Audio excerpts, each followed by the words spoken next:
Ladies and gentlemen, today we have a bunch of massive leaks to go over for some major games. We have a Zelda Echoes of Wisdom leak, we have a Bioshock 4 leak, and Nintendo just hit a major milestone with the Switch. So let's go and get right into this video. First, ladies and gentlemen, look how good everything looks now. New bed setup, I just painted all these walls, and I really like how everything looks, so I hope you do too. But we have a bunch of major leaks to get into today, so before we get started, if you could, hit a like and subscribe, it would truly mean the world to me. And let's go and get right into this video. So I have to keep it real for a moment. When I first seen the Zelda Echoes of Wisdom trailer at the Nintendo Direct, I thought it was a remake of A Link Between Worlds, and I was pretty happy about that, but then I seen it was a new game, so I was even more excited. And then I realized, oh, this is the game where you play as Zelda. But I have to be honest for a moment, and I was kind of bummed a little bit. Like, I am so attached to Link as a character. Zelda is my favorite franchise of all time, and I just wanted a new adventure where I could play as Link. Like, this is great, you know, we've always wanted a game where you could play as Zelda, but it just feels a little different. I don't know.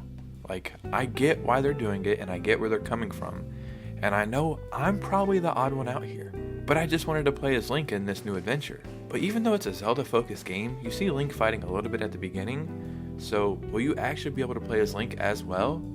And we may have an answer for that. ESRB rating for The Legend of Zelda Echoes of Wisdom confirms Link will be playable to some extent. As Link, players use a sword and arrows to defeat enemies. I wonder if he uses more stuff than that. People are already writing this off as Link only being playable in the prologue, but that isn't necessarily a given, even if it does indeed look like the opening of the game will have us playing as Link. It is entirely possible that at some point in that story before the end, Link can be saved and then will be swapped to as a playable character. I'm not going to continue to read all this because that's their opinions. But that's what I was thinking. I was thinking in the prologue, you will start as Link, then you will switch over to Zelda, and then you know how in every Zelda game, you always have to find like 3 items and then it opens up the second half of the game? I'm thinking that's about the time you're going to find Link. Maybe there's like a button or some kind of system where you can just swap back and forth between the two. And maybe each one of them will have their own special abilities, so maybe Zelda can make some stuff, and maybe Link will have like a hook shot or something else. So seeing this makes me happy. Don't get me wrong, it is cool we're getting a Legend of Zelda game where you can play as Zelda. I mean, that makes sense, right? But I still want to play as Link. I know. I don't know how that's coming across, but that's just how I feel.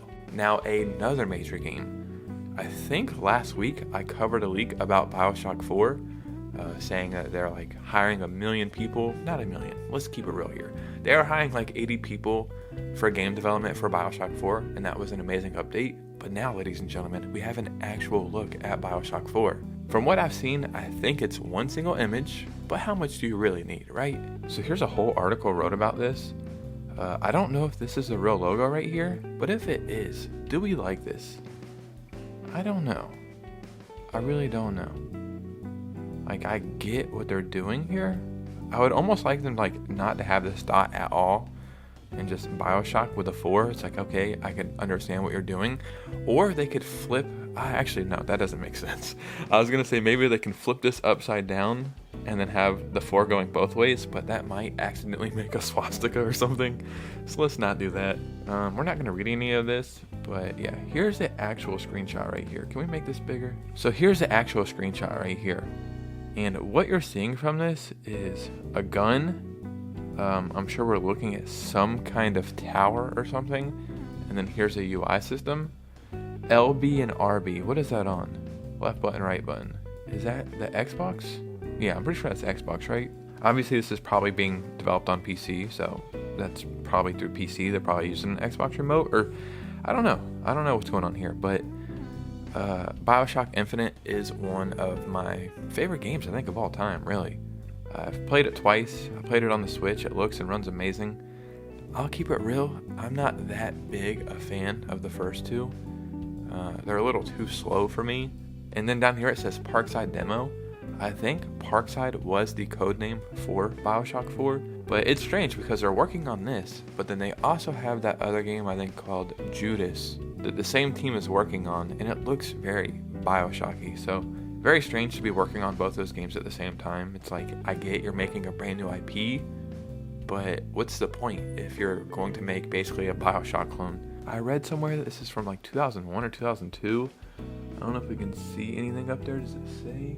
But yeah, I mean, it looks very promising. Now that the image itself doesn't hold much information regarding location and such, it's relatively low quality, mind you, seeing that it's from a demo featured in a 2021 reel. 2021, so 3 years, almost 4 years old. I can't imagine how amazing this game looks now, but I'm just so confused about working on Judas and this at the same time. It just seems like so much manpower to be splitting up to work on 2 games. But time will tell. I think that Judas game looks pretty promising. Now, ladies and gentlemen, the Switch. It's like, I've been talking about it for years. I'm a relatively new YouTuber. My channel's not even 2 years old, but people have been talking about this console for a year or two before it even came out. The Switch has just been here forever. Always has been, always will be. It's hit an impressive milestone, like a very impressive milestone. And let's just check it out. Man, I hate ads, dude. I remember going on the internet when I was a young little lad and not having this much ads. The internet was a lot slower, I'll admit. I had to use those AOL discs you would get at like the grocery store for a free 200 hours or something, but yeah, not this many ads. Nintendo Switch is the longest running Nintendo home console ever.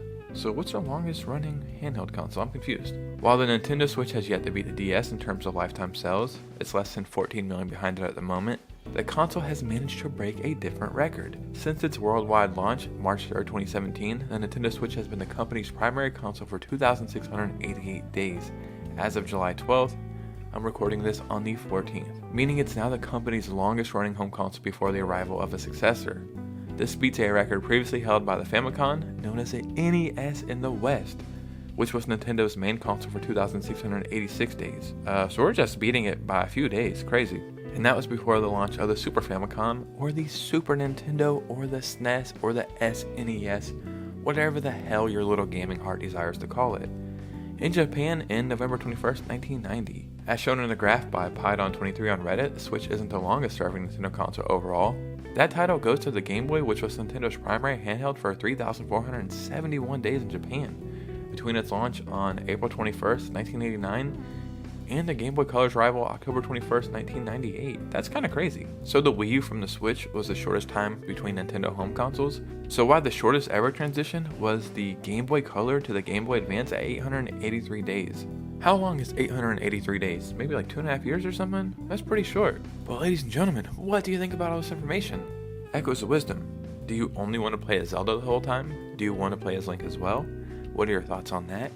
Bioshock, are you a fan of this series? Are you ready for Bioshock 4? And are you just ready for the Switch 2 at this point? It's like cool, the Switch is hitting all these milestones and sales records. Can we just get the Switch 2 already? Please, is that too much to ask? If you could, follow me on Twitter and Instagram. I would really appreciate a follow. And you guys know me, I'll see you soon with a new video. Peace out.